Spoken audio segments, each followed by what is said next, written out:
Let's bring in a guy who can discuss how hotels and resorts and soft targets will now have to deal with the future new normal. The former chief of the Boston Police Department, now managing director at Kroll Security, was also the incident commander during the Boston Marathon bombing. We are joined right now by Daniel Linskey. Daniel, really hard to look at this and not understand how what is now the worst mass shooting in U.S. history won't change the standard operating procedures of soft targets like hotels. What do you foresee in the wake of this? Liz, I foresee everyone going back and looking at, what, if anything, could have been done to try and mitigate or minimize the loss of life here. We saw, hotels in Mumbai after their attacks have decided in some cases to do baggage screening.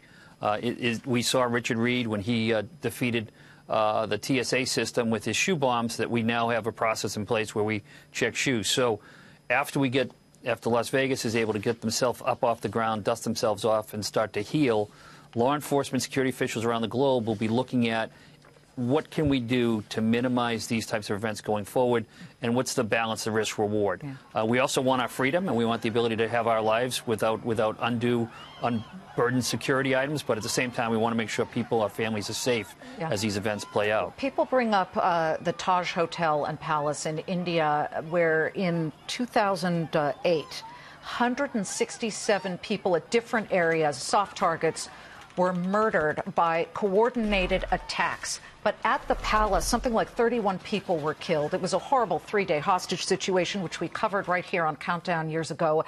But to you now, that hotel makes sure that everybody goes through all kinds of detectors and scanners. Their luggage is scanned. Is that what we are getting closer to here in the United States? And if not, should we?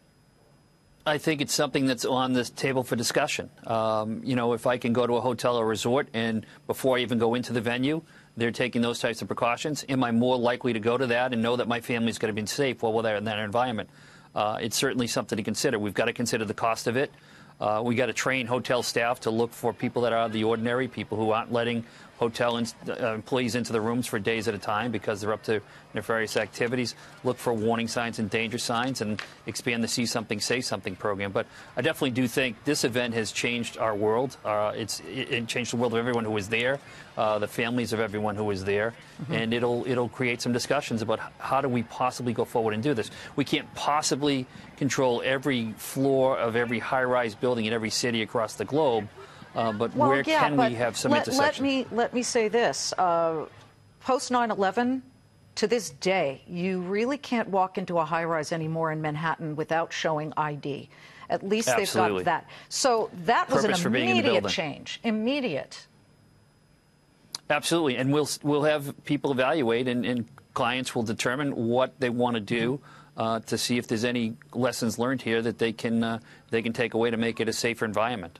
This is a nightmare I was going to bring up the fact that this is a nightmare we thought about at every special event planning that we ever had, whether it was the World Series or Super Bowl projects in Boston.